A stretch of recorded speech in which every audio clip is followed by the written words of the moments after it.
old friend YouTube works today. Oh, cool. Let's see, we are gonna get Facebook Live. I got a new camera, guys. I don't know if you can tell, but it should be much clearer. I didn't know it was possible for you to look more handsome, Adam. Oh, baby, you are just more handsome.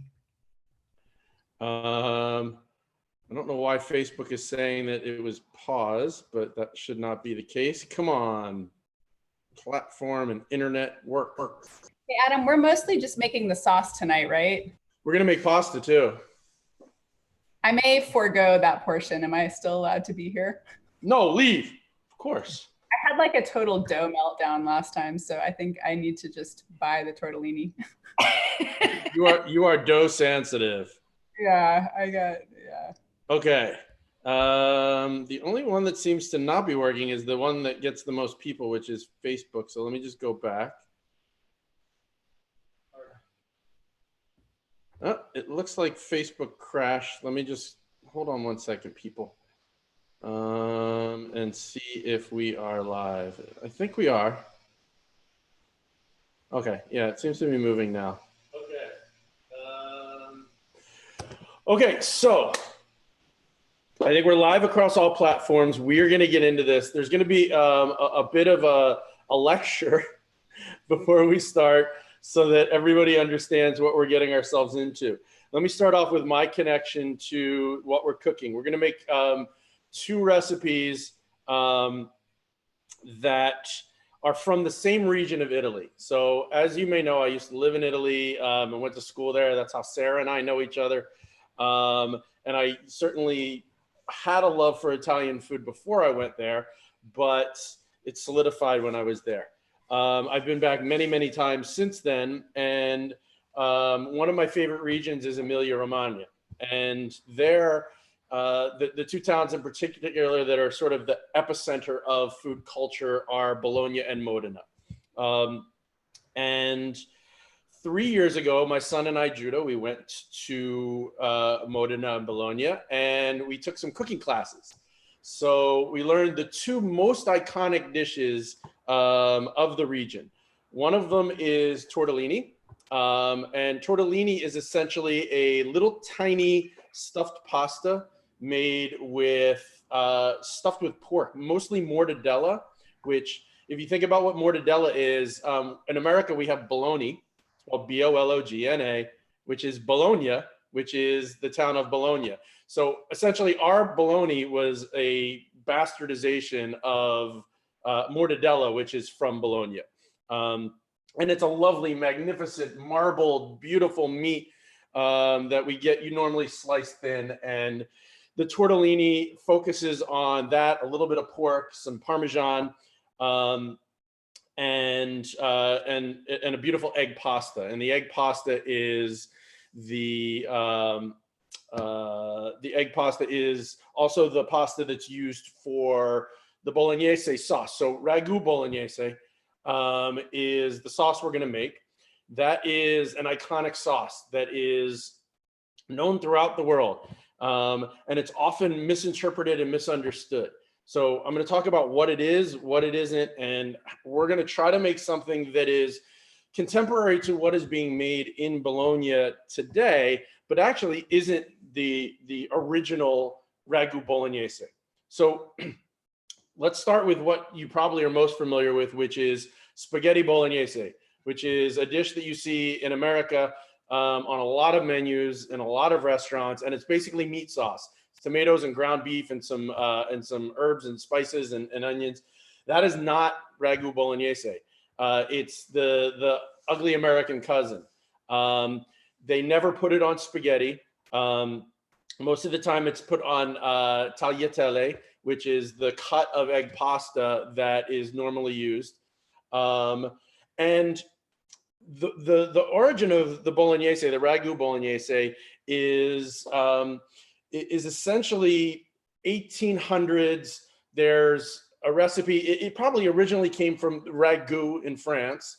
And in the 1800s, there's a recipe in a book that was found, the earliest reference of it. And it was basically the chopped up meat or ground meat that was sauteed in butter and aromatics, a sofrito, which they actually call a battuto, which is it has to do with beating on the cutting board. And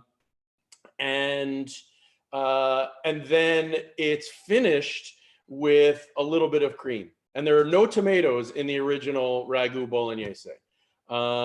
You put a little Parmesan cheese on top of it, you put it on the pasta, and that's fucking delicious. And unto itself, I highly recommend you try making something like that. What has ultimately happened over the years is that they added tomatoes in some form. Probably the earliest form of tomato addition was in a tomato paste. So you take that same butter and meat and vegetable thing, and you add a little tomato paste, and then maybe a little chicken stock. Oops, my lid is off. And that is probably the most classic type of bolognese around. I think that adding some actual tomatoes into it can work if you treat it right, but you have to be careful to cook it long and reduce it down. So we're gonna make a version that the ingredients that I sent you actually are from Evan Funke, who is an obsessive student of the region, has gone over there many, many, many times. He teaches it. He has a beautiful cookbook, and he has a restaurant in Venice called Felix. So the ingredients I sent you is his recipe. That said, we're going to put my spin on it a little bit. And I'm going to give you ways to make alternatives to make it the way you like, because everybody's got a different perspective on it. That said, I want to start off with the pasta because we need to let the pasta rest, and then we'll come back to it. We'll need it. We're going to let the pasta sit in the fridge overnight, and then we'll make our sauce, and that's going to cook for a while. You're going to cook it for at least 3 hours tonight, and you can continue cooking it as long as you like. We want to just build flavor and deepen and darken the sauce. So let's start with pasta. So I'm going to move my cutting board. And if you remember the last time, we did pasta by weight, and we're going to do it the same way this time. So if you remember, I gave you guys a worksheet the last time, and I put it in this. If you want to do 6 portions, you want 454 grams of flour and 258 grams of eggs. I'm going to do 4 portions, which is 303 grams of flour and 172 grams of eggs. Think about this. We'll probably use about a third of what you make, a third to a half of what you make for the tortellini, and then the rest you can use for tagliatelle. So let me get a bowl to measure it out. And what you're going to do is make a volcano on your cutting board, and then you want to have your bench scraper available. I know Nika isn't making the pasta. Is anybody else not making the pasta? No, everybody's making it. Okay, good. So let's measure out. I'm going to do 303 grams of flour. I'm using 00 flour. This is the common flour that is used for the finest pasta in Italy. And I got to change my units to grams, and 303. Okay. So we're going to settle in a little bit. Dave Greenspun, I believe this is Banana Republic, my friend. Thank you for noticing. Last season. Okay, 303 grams of flour. And again, guys, on a clean, smooth surface, either a wood cutting board or I have granite counters. You want to make a big high-sided well, okay? So the well needs to be able to hold all of the eggs that you put in there without spilling out onto your counter. So you want to make sure that you have a rim around it. Don't forget that I've got something blocking my button there. I've got the gallery view here. So I've got the second camera. If you need to see what I'm doing there, I'll put that on occasionally. All right, and then I'm going to measure out my eggs. And remember, the reason we're doing this with the eggs by weight is that different size eggs have different volume. So mine is 172 grams of eggs. And again, I recommend try to find eggs that have the deepest, darkest yellow yolks for this process, because it will translate in the texture of your pasta and the color. Okay, what did I say? 172.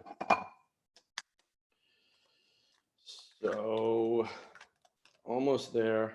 I'll take a small one to finish out. Actually, you know what I'm gonna do? If you wind up coming up short, the smartest thing to do would be just to add a yolk. I'm doing, that's 3 eggs, and then a yolk takes me a little bit over, and then I'm gonna pull some out. So I get to my 172. Let's see. And if you do this somewhat exacting, you're gonna have the right dough, because the moisture absorption, it's a scientific thing. It can't not be right if you're putting in the right proportions. Okay.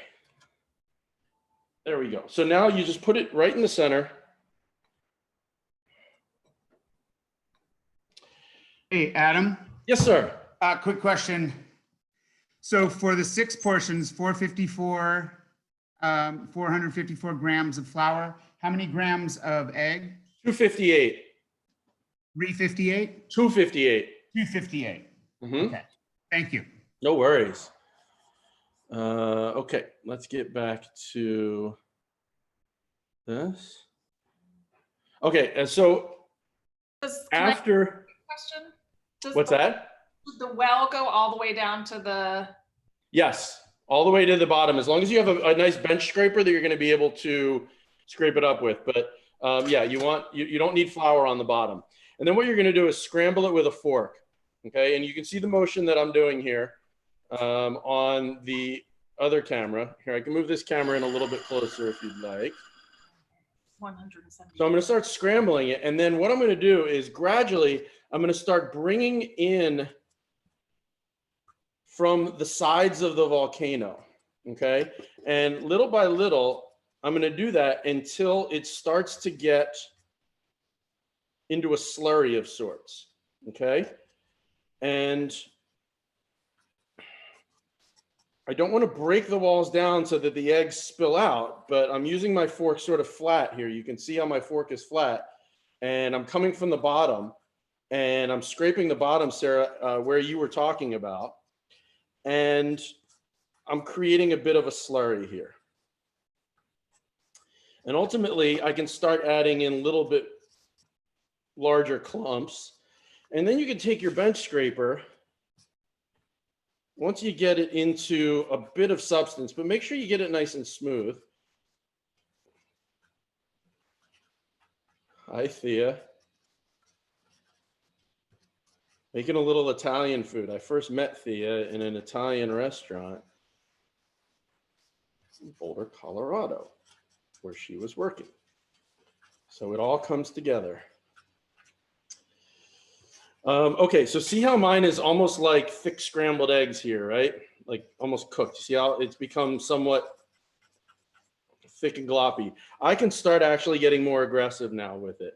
And I can start adding in more flour. And then ultimately what I'm going to do is I'm going to take and I'm going to break down my volcano, and I'm going to put the flour in there. And I'm going to start chopping it in with my bench scraper. Okay, and I'm going to basically be pulling from all sides and cutting it in and forming a dough. Okay, and getting underneath it and just keep going at it until you get a shaggy dough. I'm going to move the camera out of the way because I'm getting a little aggressive here and I don't want to pound on the camera. And you can then start getting your hand into it to give it shape once it's not terribly sticky, and keep cutting into it. And then as it starts to gain moisture, you're going to be able to form it into a ball, and then we can start kneading it. So what you're going to do is dig the heel of your hand right into it. If you need to use the bench scraper, and what you want to do is get these pieces incorporated quickly, because once they dry out, you don't want to be getting the extra pieces already dried into your dough.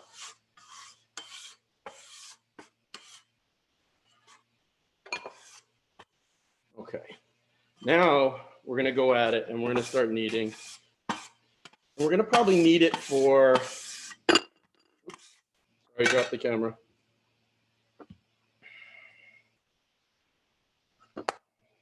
Apologies. There we go.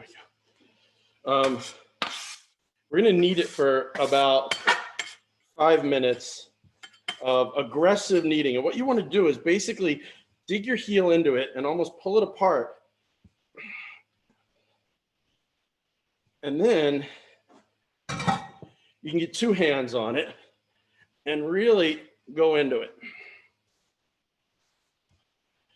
So you want to make it a little bit of a turn each time, and don't rip it apart as much as fold it onto itself with the heel of your hand. And it should be work, should be some exercise,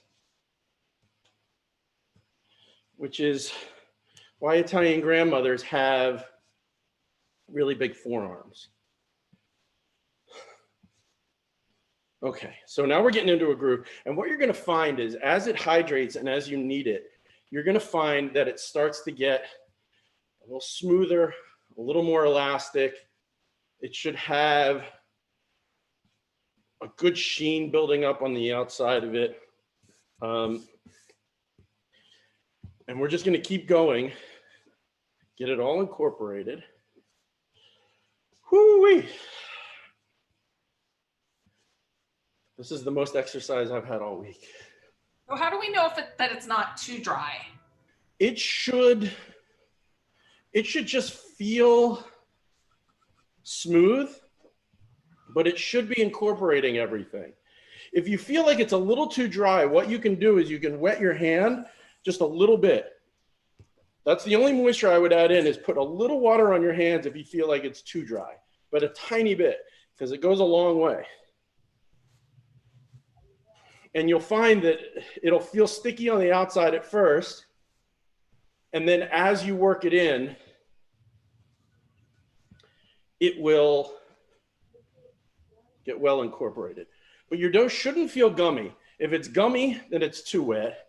If it's flaky, then it's too dry. Why doesn't everybody show me your dough, and I'll give you an assessment. No, nobody wants to show me your dough? No. Amy, yeah, yours looks good, Sarah. You might want to wipe your camera, Amy. There's like a sheen on it. Oh, I see it. I've got 3 sets of hands in my dough, 3 sets of little hands. So it's Nice. Oh, the kids are helping? Yeah. Hi, Poppy and Maisie. Hi, cuties. All right, mine's coming together nicely now. It feels, there's a certain elasticity to it that when you hit a certain point of working it, you'll feel it's like any dough that you've worked with. It just becomes more supple. It feels smoother. And then what we're gonna do is once you feel that that's working, then make it into a round ball. So is And there then we're gonna wrap it done? in plastic wrap. And we're gonna let it rest while we make our sauce for the rest of the class. And then at the end, we're gonna do another kneading before we put it away for the night. What would you say is that point that you can feel it where you know it's ready to get wrapped? Smooth and elasticy. Like, And make sure when you wrap it nice and tight. Don't let any air get in there. And then we're just gonna leave it on the counter for this one. I'm gonna clean up my station really quick.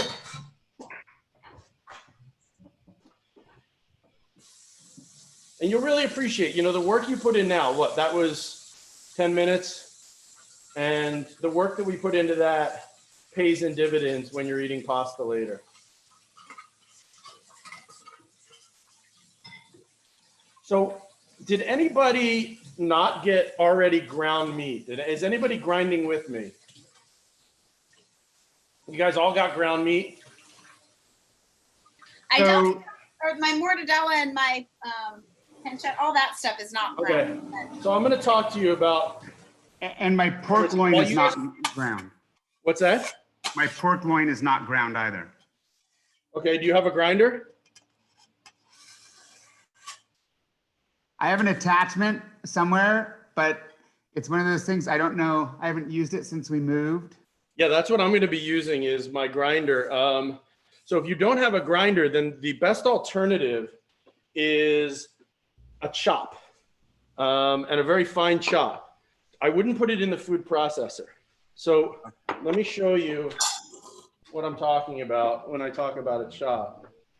So I'm going to use the grinder because I've got, as you see here, I don't know if you guys can see. I'm going to go back to the other view. As you see here, I have the tower of meats. Each one of these towers has a different form of meat. And what I'm going to do is I'm going to grind up. You guys can keep working on your pasta dough, but I'll do this here. I'm going to grind up. I've got prosciutto. I've got pork butt. I've got pancetta. I've got mortadella. And I've got chuck. So let me talk a little bit about the meats. Actually, I'm going to talk about the meats after I grind them because you already have yours ground and when we're cutting the vegetables. Wait, then Adam, I think a few of us may have this situation that we're like, this isn't ground and this isn't ground. So I got ground pork and chuck, but then like a lot of these other things need to be chopped. Right. So what you're going to want to do is you're going to want to almost with two knives. And when you get to the point, you can start by cutting it almost like a dice. But when you get to the point where you're like really down, then keep them close together and. Okay, and we're using all the meat? All the meat that was on the list, yeah. If you bought it, we'll use it. Yeah, okay. So let me get this going.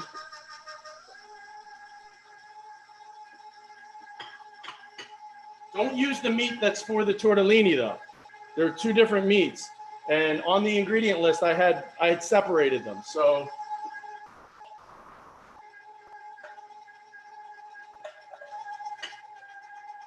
all right, so I'm gonna grind meat here. Throw it all in here. Beautiful. And this really, I mean, grinding your own meat really does make a difference on how supple it winds up becoming.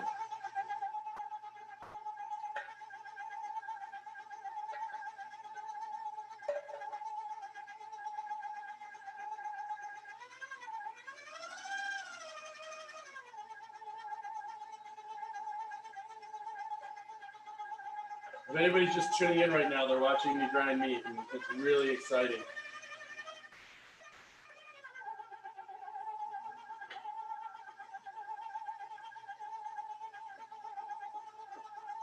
Hi, everyone.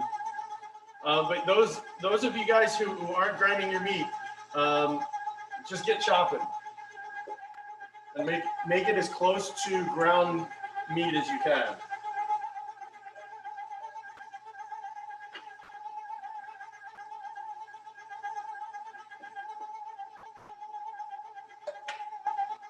I wish I had some helpers here.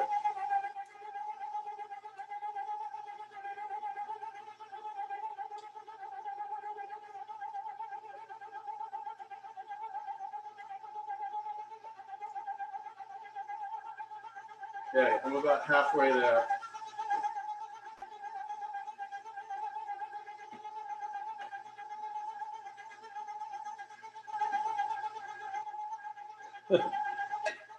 Sabina asked where I store all my equipment. I've got lots of little secret spots in here, under my bed. I've So got Adam, I've got my attachment what's for that? grinding, and are we grinding up all of the meat for both the filling for the tortellini? We will, yes, but do them separate. Okay, so Let's do the ragu right now. okay, so okay.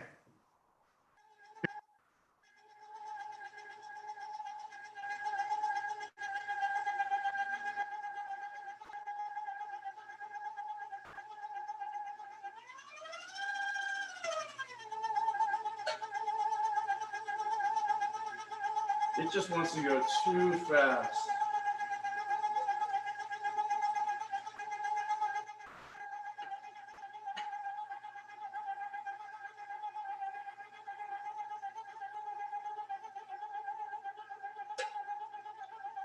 Sabina, you haven't seen half of the equipment. I mean, I've got stuff. Let me just say I got stuff.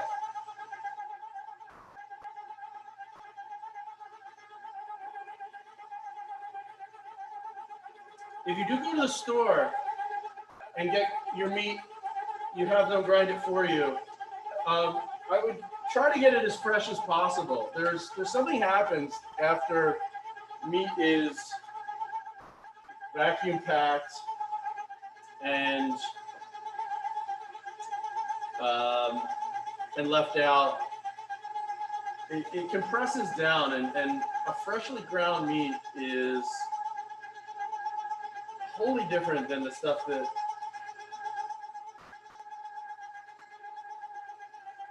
is sold pre-packed or that is fresh.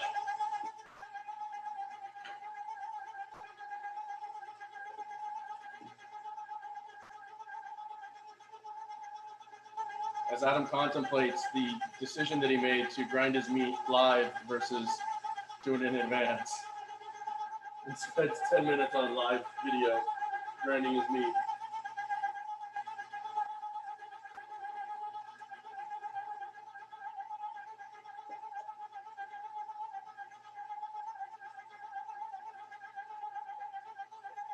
Can't rush greatness, right?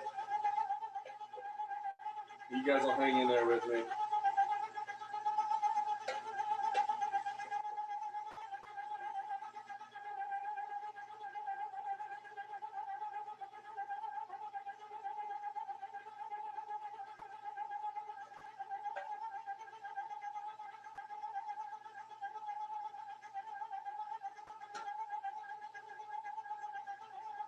All right, almost there, people. Sorry.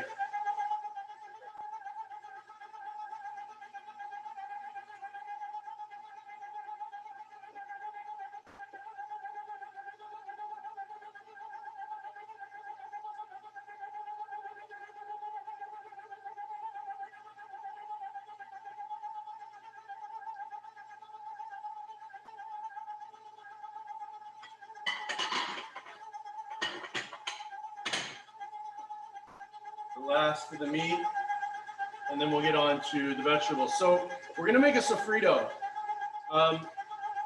And a sofrito, as you may know, is traditionally a melange of onion, carrots, and celery. And it's used as a base in almost ubiquitously in many cuisines, and in a lot of Italian cooking. So indeed, we're going to use a traditional sofrito for this. And as I said, the other word for this in particular, they call it patuto, for the banging and chopping motion on the cutting board.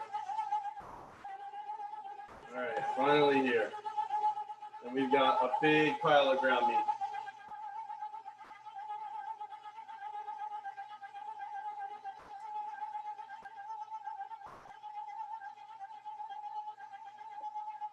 Let that finish up. We got the last in there. Sabina asked if it's mixing the various meats together. I'm putting them in alternatively. so it kind of gets mixed in. But once we start making the sauce, it'll all get mixed in. Get a little knife.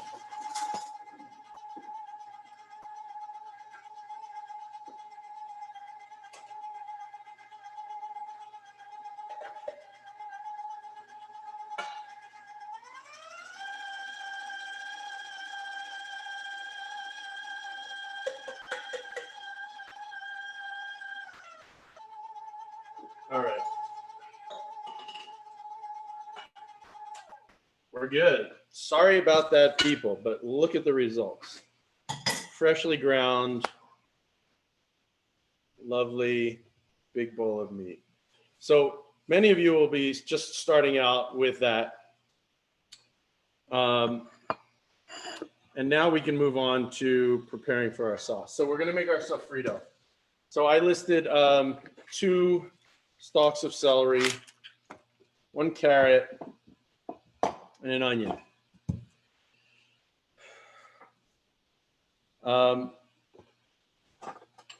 We're going to do a cut that is a little hard for some people. It's called brunoise. Everybody familiar with the brunoise cut? So the idea here is we need to get the pieces as small as possible. You want teeny tiny. Now I could just put these in the grinder, but since none of you are grinding it, I'm going to do it along with you. I'm going to cut off the big ends of the celery. We'll wash these really quickly. So to do a brunoise, to do it properly, what you want to do is essentially get a square carrot. Let me go back to the gallery view so you can see this camera. You're going to want to try to get a square carrot, but that's hard, and it's also a little wasteful. But the idea is to trim off at least one of the sides so that the carrot sits flat on your cutting board. Okay, get rid of this now. And I'm actually going to cut it into a smaller piece. So I'm going to take this carrot and put it into 2 pieces. And then what I'm going to do is I'm going to cut off as thin as possible little slivers like this. Okay. So as I do that with my flat side and then do it on the other side, then essentially I wind up with something of a square or a rectangular carrot, you see? And then what I can do is just go into it and make slices all the way across. And if I need to hold this one on the side just to get it in the middle. So what I've wound up with is about 1/4 inch thin slices of carrot all the way across. And then what I'm going to do is stack them. Okay. And whatever you're comfortable with, 1, 2, 3, and then go into tiny little matchsticks from that. Okay. So now I have these. Okay. And then from that, I'm going to line them up like this. You can see on the cutting board. And then I'm going to cut them into tiny little pieces. So I'm just going to go across and make tiny little uniform pieces. Okay. That's called brunoise. And that's what we want to try to get for our sofrito. It's a little bit of work than you may be used to, but hey, you're learning knife skills here. And you'll be able to use this in the future to impress a date, your spouse, whomever. Okay, so you see what I wind up with there? Adam, quick question. Yes. Did you say that we could do this in the grinder? If you're so inclined, then just do it in the grinder. It's going to go with the meat, so you don't have to clean the grinder. But yeah, Perfect. If you have a grinder, you can go ahead and toss it in. I'm doing this in solidarity with those that don't. But yes, by all means, simplify. So everybody should wind up at the end of this with a lovely pile of uniformly tiny little pieces of carrot. And then we're going to do the same thing for the celery and the onion. So this process also takes a little bit of time. So while we're doing this, I wanted to talk about the meat. I put in raw meats and some cured meats. I think that there's some unbelievable flavors that are added to this by putting in the cured meats. I think that beef alone winds up being a little too dry and a little too one note. And I think putting pork in it adds a lot of fat content and adds a lot of flavor, adds nice texture. It's a little more tender. I will say that the original beef that was used in Bolognese and is still very common in Italy is veal. And if you're not sensitive to veal, it's a really great option. I did a veal one the beginning of this week. I make a lot of Bolognese. Sabina just asked, what brand of knives do I use? I have a whole bunch of different knives. This one is sort of my go-to utilitarian knife from a company called Mac. A lot of chefs use Mac knives.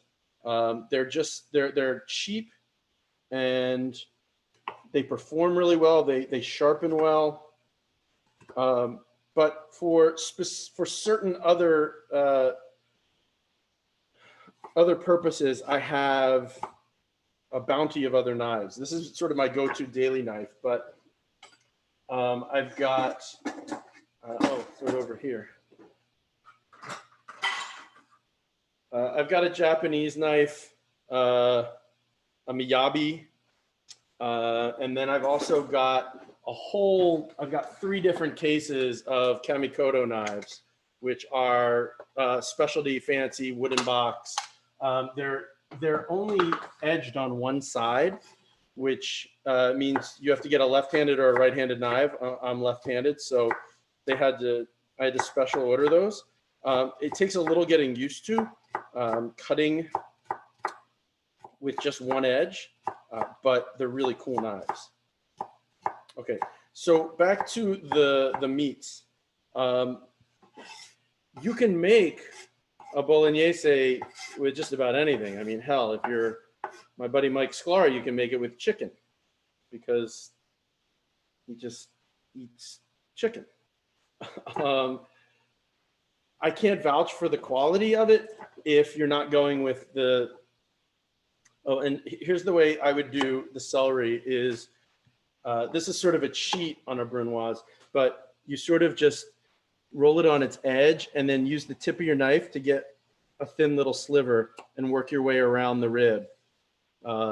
And it's not a perfect brunoise, but it's a pretty suitable solution when you're in a pinch and it doesn't matter that much that it has to be perfect.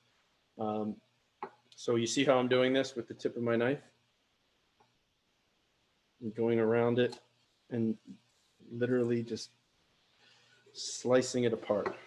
You can turn it over and do it in the other direction as well when it's flat. And then these will chop up nicely into our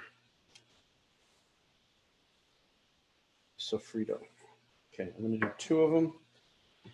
And then the onion, the way we're going to do the onion is the same way that we did it the last time. To get the finest cuts of onions, we're going to have it the way that I've taught you and do side cuts. I'll just show you. I don't have to explain it. The other thing that we didn't talk about is the addition of milk at the end of this, or cream. I've seen some recipes that actually have you add in the milk during your reduction phase. That's Tom McNaughton does that over at Flour and Water in his cookbook. It's a pretty cool technique and puts out, you know, a pretty great sauce. Marcella Hazan does that too. Oh yeah, she puts it in during the. I think she does it at a different stage than him, Yeah. but Wine similar concept. and then milk, I think. First and then wine.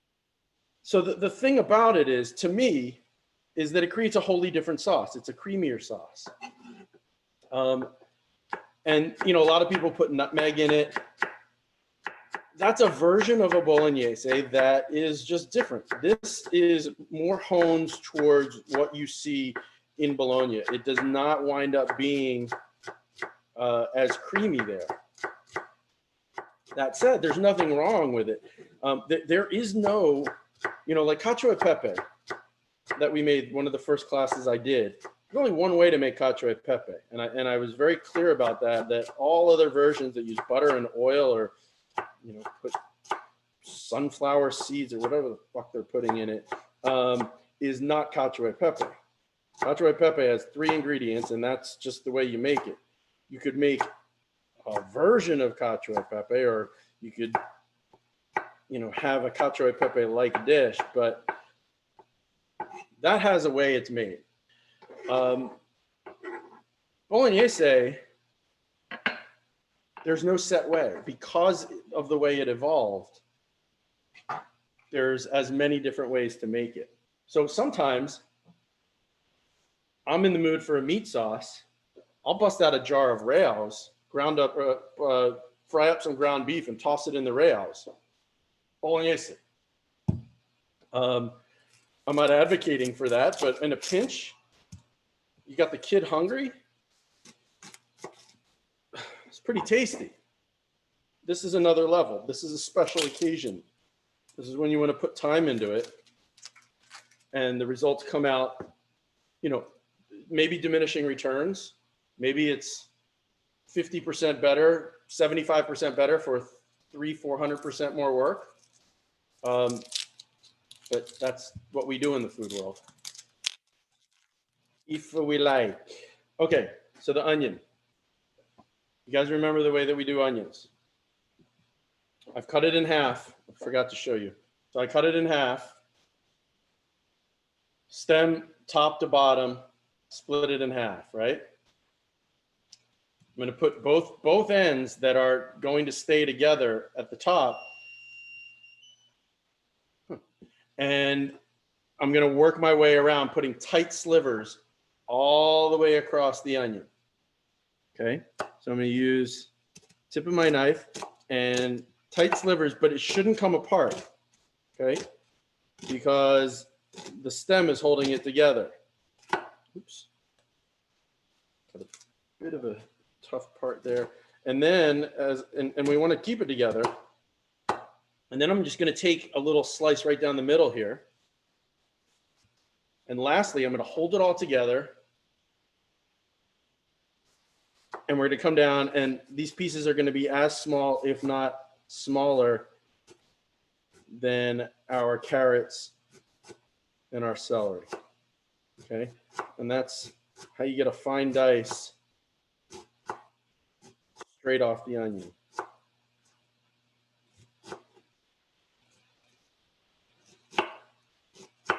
You can get pretty close to the butt of it towards the end.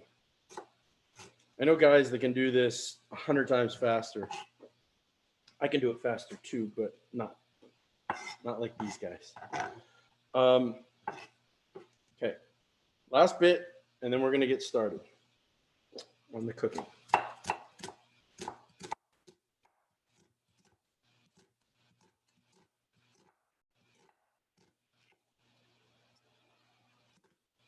Was hoping to get to Italy this summer, just as a stopover.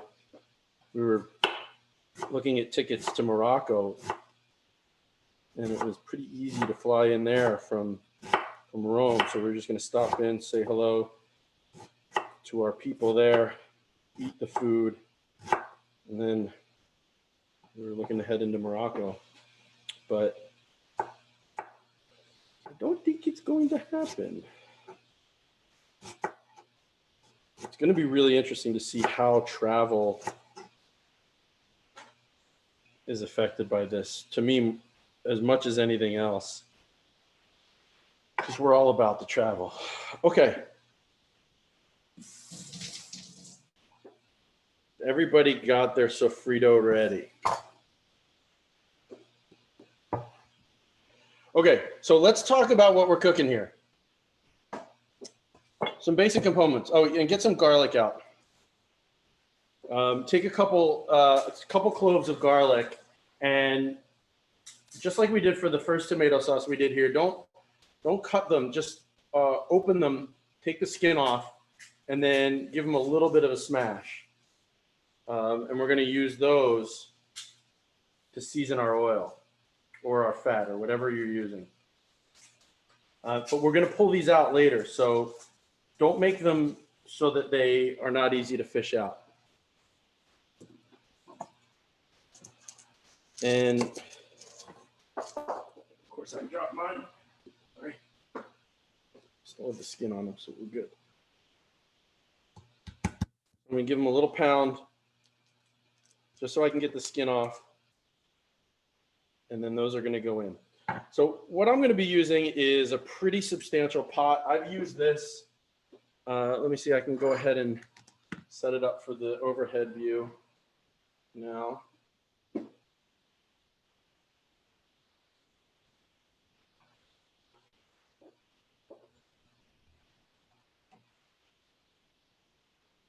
Okay. So you can see this pot's been used quite a bit. And you want a fairly large, pretty heavy pot. Ceramic or stainless steel. Cast iron doesn't work as well because the acid in the tomatoes, I don't think reacts really well with the iron. So I tend to avoid making tomato sauces in cast iron. You can do it, but I would avoid it. Sabina says pretty lipstick, Amy.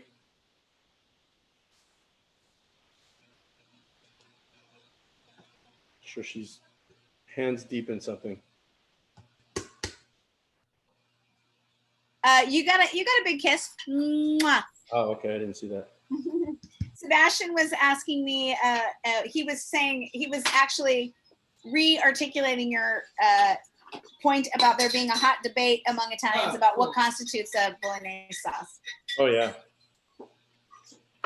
Yeah, I mean, there are some that just don't have tomatoes in it. Okay, so here are the things that constitute a bolognese. Fat, a sofrito, meat, a braise, and a finish. That's what it's all about. The things you use in each of those steps depends on your preference. So starting off for the fat, you can use, I gave you a pork lard option, which is like really rustic and funky. You can use butter, which is going to be rich and flavorful. You can use olive oil. Any one of those will work. So it's a matter of preference. Play around with it. I'm going to use some pork fat because I bought some pork fat, and I feel like pork fat will be fun. So you want, and I'm probably going to mix it in actually with a little butter too. That's pork fat right there. Is that like equivalent to your bacon grease leftovers that you keep in the fridge? No, this I got from the store. They render this down, and this is legit lardo. If I use that, is that nasty? Bacon fat? Yeah. No, use bacon fat. That's fine. Okay, but you're saying that or olive oil? Or butter. I'm going to use a little butter in this. I'm not going to use olive oil. I'm going to use pork fat, and I had a little butter just lying around that I put in the fridge earlier. So I'm just going to use that. And you will see I'm going to get it melted. And then we're going to sweat our vegetables. Then what I like to do is I like to remove the vegetables before putting my meat in and let the meat cook separately. It's just a personal preference. You don't have to do that, but I think they cook better separately. So you can see on the overhead camera here that we're melting the fat first. And then we're gonna add in all of the sofrito ingredients. Team.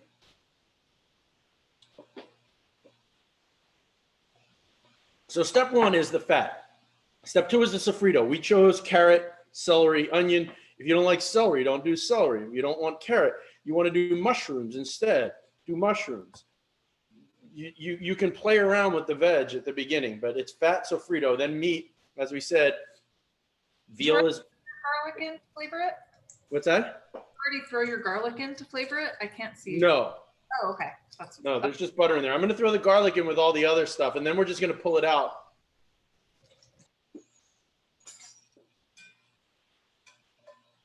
And here's the thing. Italians, I think I've mentioned this before, Italians do not use a lot of garlic in their dishes. So there may be, you know, like aglio olio clearly is a dish with garlic, but there may be the essence of garlic used in a number of things, but it's not common to actually use the raw garlic or even cooked garlic in a lot of Italian dishes. FYI. Okay, so I'm getting nice and hot here. It's starting to bubble. So I'm going to take my whole cutting board over and I'm going to push in all of the sofrito ingredients.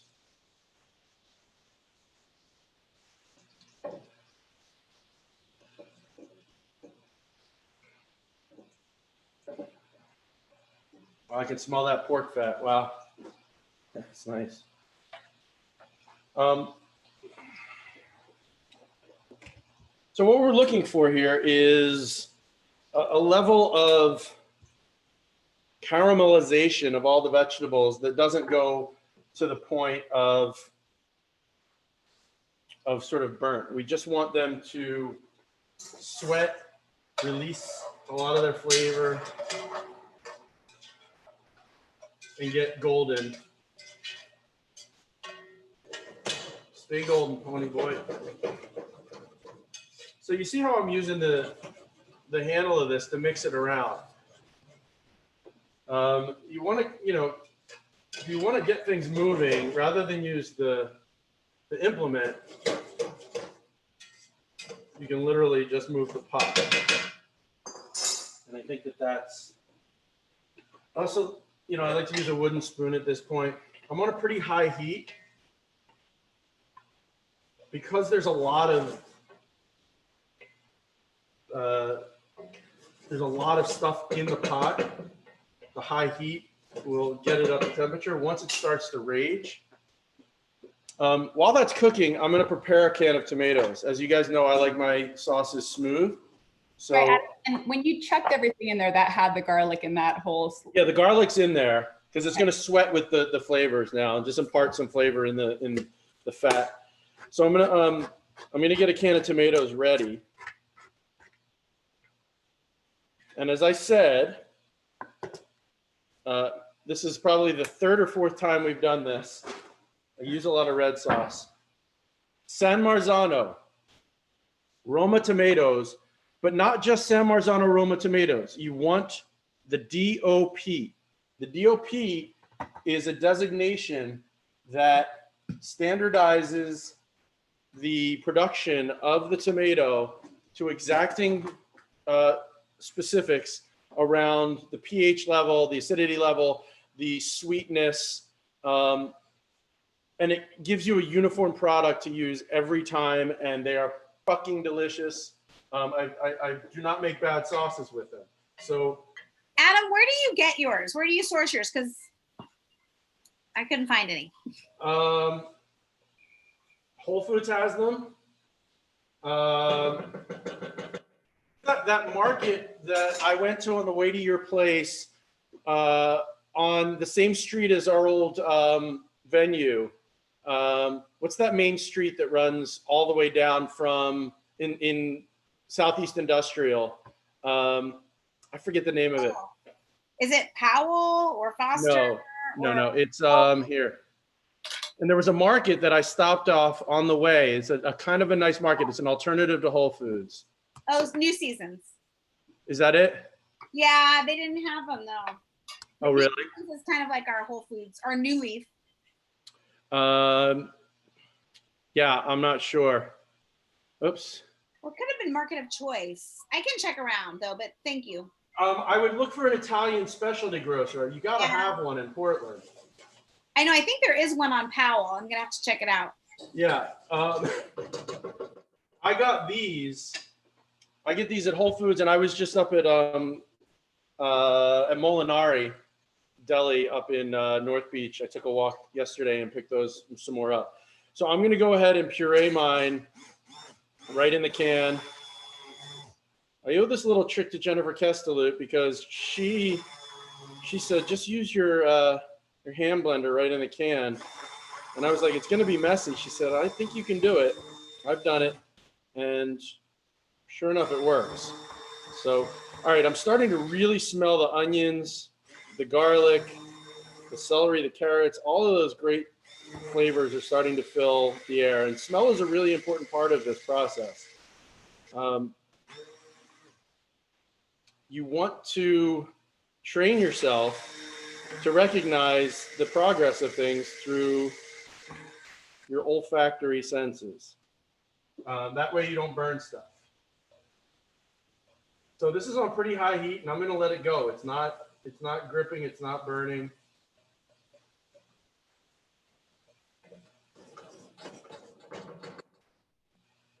Now, when we talk about the braise, your options for the braise are tomatoes, stock of any sort, chicken, beef, wine. I'm going to use red wine today because I have an open bottle, and that's what this recipe calls for. But do not be afraid to use white wine. In fact, I think more Italians use white wine in their bolognese than use red. I think it's a misconception that red is the preferred wine for bolognese. The other thing, I'm giving you all these little tidbits, and you'll see as they come together. And you can still see in the overhead where we're at with our sofrito. It's starting to soften, got some nice color. The other thing about a bolognese is the density of your sauce. Is it loose and wet, or is it tight and meaty? And I will tell you that the common trend in Italy is to be tighter and meatier rather than loose and wet. American sauces tend to be a lot looser, a lot wetter. Kind of like Tom Borden, loose and wet. What's up, Tommy? So I am going to be teaching you somewhere sort of in between. I think you'll find in Italy, the longer that you cook it, the tighter it's going to get, right? But you'll find in Italy, it almost is like a mound of ground meat, where all of the flavors just been cooked down into it, right? With very little sauce. Whereas here, you tend to have it swimming in tomato sauce with meat here and there. So as we build this, you're going to have to gauge. You're going to start and imagine that there's probably going to be about double the sauce that you will end up having. So as you put it in, think about as it reduces down where you want to get. And I'll show you in mine as we get there so that you can gauge how tight you want your sauce to be. But I would say give it a shot and go for the tighter sauce like the Italians do. I mean, literally, some of them, you get a pile of noodles, and it's this luxurious, beautiful egg pasta, and it's almost like it's just ground meat mixed in with it, but then you realize that ground meat has so much flavor to it because it's been cooked and reduced down with all these other things. Okay, I'm getting close to being ready here. As I said, I don't want to brown this. I just want to soften it. I want everything to be to be releasing its maximum flavor without going to the Maillard realm where you're dealing with caramelized. So I'm keeping an eye on it. I don't know if you guys can see it in the overhead, but you see it's getting golden, but it's not dark brown. And then what I'm going to do is when it's ready, I'm going to remove all of the vegetables and I'm going to put the meat in the same pan and cook my meat. So I would say that I am 1 minute away. I'm just going to take the edges. It usually winds up that the edges get a little more done than the center. So you want to just keep some motion on this.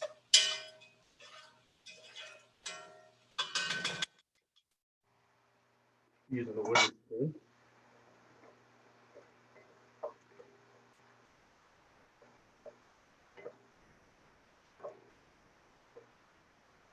Okay. I'm going to pull this. I'm going to strain the fat out of it a little bit, just with my slotted spoon. I don't have to get it all out, but I want to leave a little bit of the fat behind for the meat. The meat's going to create its own fat, though, so you don't have to worry about it too much. I'm going to get a towel, pull this guy so that I can get everything out.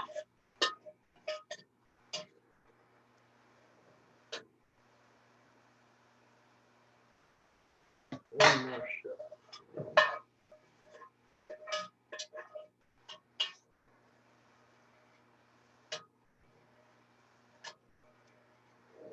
And if there's a couple little remnant pieces in there, it's not going to kill it to get mixed in with the meat. Okay, now I'm going to dump all my meat in there.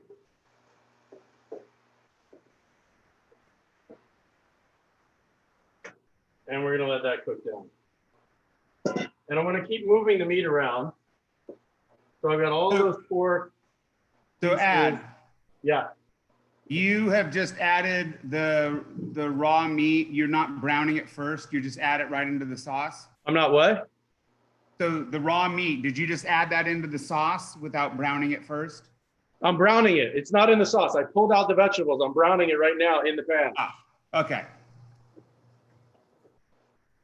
So you want to keep moving it to brown it.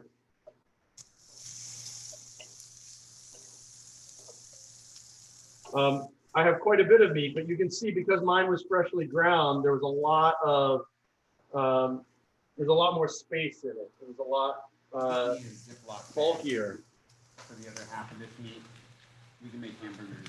Okay, so you can see in the overhead, as I start to turn it and move it, it's browning.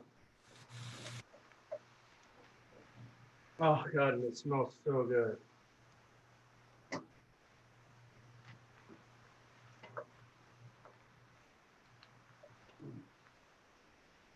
And it's still on pretty high heat because there's a lot of volume to this. The one thing that isn't in the recipe and you might consider is I like the dense tomatoey flavor that I get from adding some tomato paste along with the chicken stock. So if you're inclined to do that, then, oh, camera overheated. Sorry. I'm gonna go back to the view while the camera cools down. If you're inclined to get that dense tomatoey flavor, then you would do it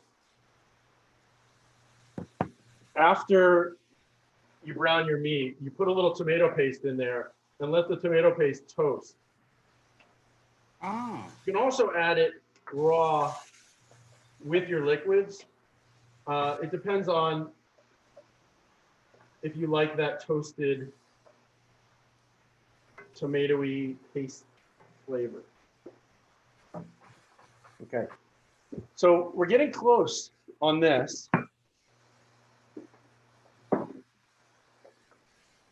And once we do this, we're gonna add our vegetables back in. We're gonna add our liquids. And then we're gonna let this thing go. You don't wanna season it. You might, if you wanna season it at all, I usually put a little bit of salt just now for the meat. And it's primarily because I like to taste the meat after it cooks a little bit. But don't put in enough salt that it would season your entire sauce. You just want to put in a little bit, if any, at this point with your meat. Pancetta, prosciutto, yellow onion, celery, carrot. Yep. Okay, my meat is almost brown. It's still too hot. Oh, it was.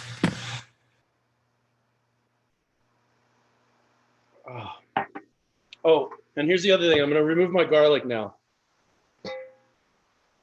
You can reuse this garlic for something else if you're so inclined. You don't have to waste it. But it served its purpose here. It gave a little bit of flavor in here. Oh, God, and it smells. These vegetables smell so good. Just the power of a simple sofrito. Pretty amazing. Okay.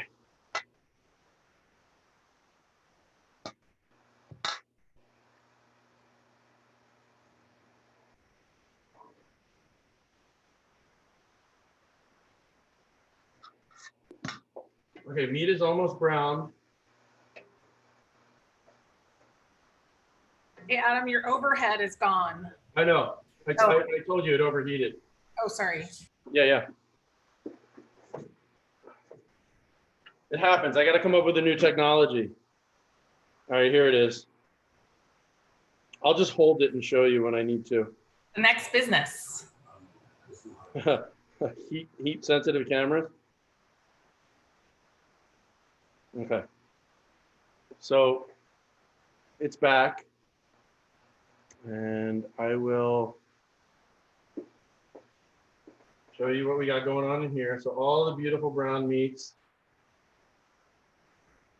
I'm going to be feeding an army with this. This will go to all of the friends and family in the neighborhood.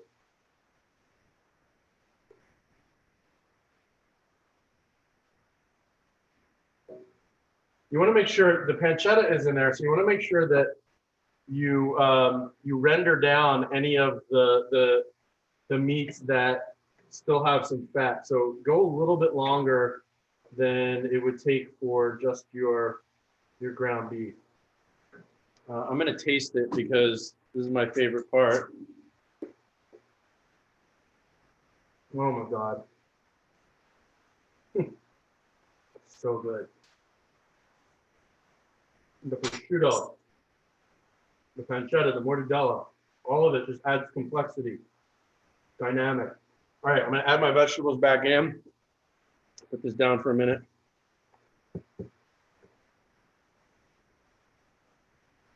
And then we're going to start talking liquids. So the first liquid you want to add always is your wine. Wine goes first because you need to cook it off. You need to get the alcohol out of it so that you get the flavors of the fruit. Red wine, white wine, whatever it is, that's your first addition of liquid.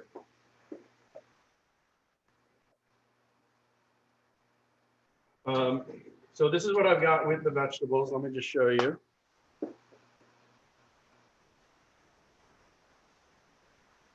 So I got a beautiful, you can see the fat bubbling underneath. I've got all the vegetables. And then the wine, I don't even know what I put in the recipe or what Evan has in his recipe. But he probably has a cup or so. Let me see. You put 1.5. 1.5. So ish. You know, looking at this, I'm gonna hit it until I see it. That's about a cup, that's about a half. And you want to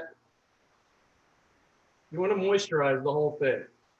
I might even put a little bit more in. And as I said, white wine works just as well, if not better. Okay. So I'm not making it too soupy.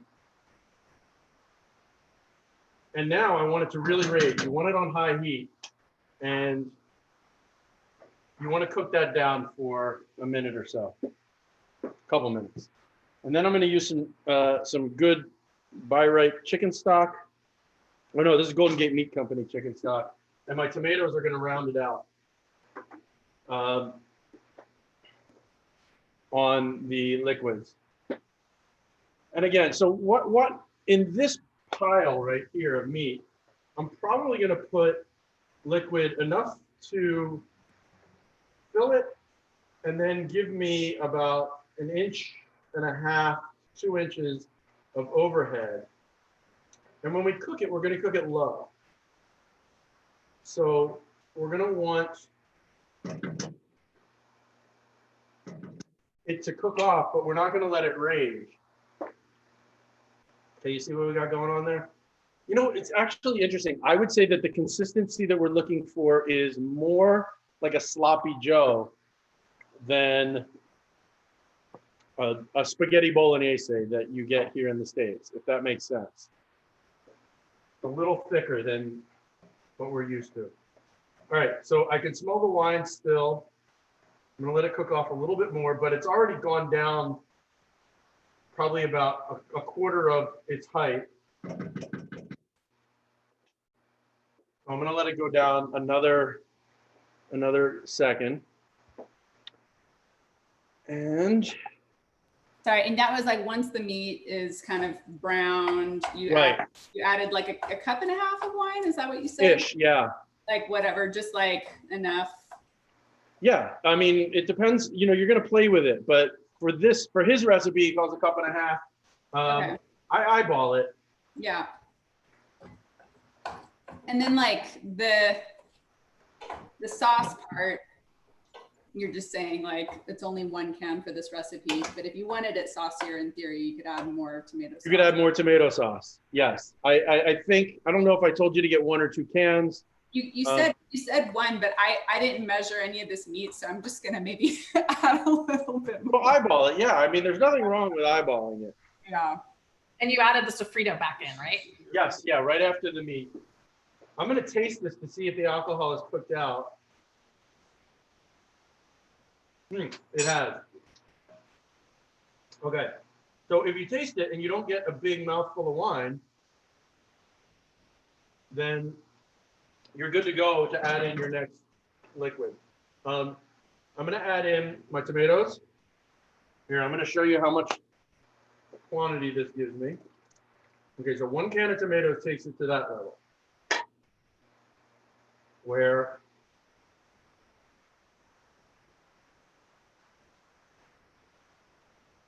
it's pretty dense. And then this is a couple cups. This is 2 cups. I'm gonna put in 1 cup of the chicken stock. And you can see that it's pretty loose right now, but I have to think about where it's going when it cooks down. So this, I think, would be a little loose for a final product for an Italian, okay? So look at this. This would be considered loose as a final product for the Italians. You see what I got here? This is sloppy Joe. Because it's gonna cook for 3, 4, 5, 7 hours, whatever your preference, I'm gonna add a little more liquid in it so that it has some room to cook down. To me, this is perfect, okay? It's way loose for what I would want a finished product to be.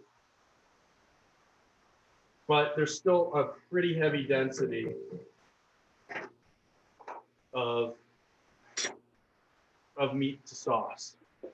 Okay. Last thing, so I'm gonna let this go. I'm gonna let it come up to just below a boil, and then I'm gonna crank it down to a really low setting, super low, and I'm gonna let it go. I'm gonna let it go until I go to bed. I'll probably let it go 5 hours, 4 hours. The last thing I wanna do is I wanna grind my meat because I have the grinder out.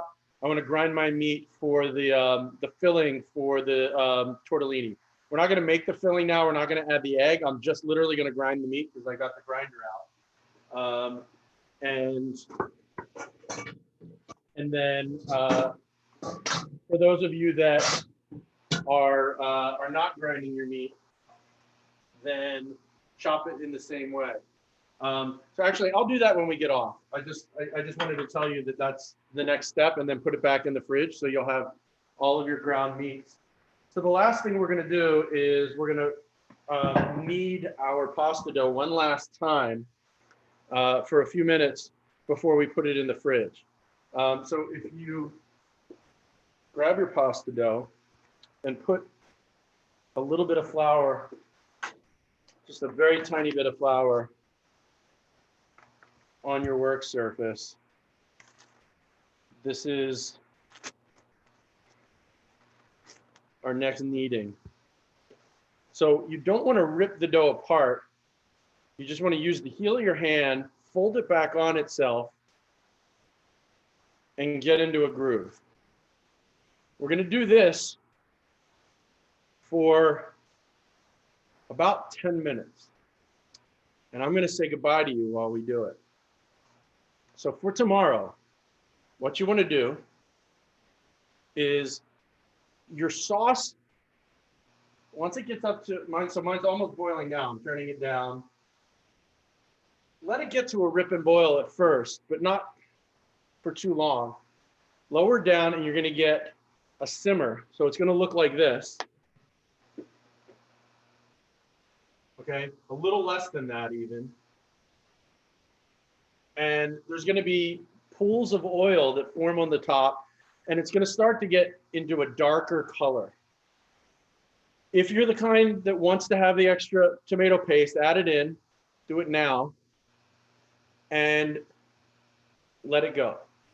And come back and stir it occasionally. What you'll find is that the ground meat, all the dense stuff will sit at the bottom, and you'll stir it and reincorporate The it. chicken stuffing. I'm gonna put it in a minute, but I need the bigger pan. Hey, Adam. Yeah. So do you add any other seasonings other than the salt that you added to the meat? No. Nothing right now. You Okay.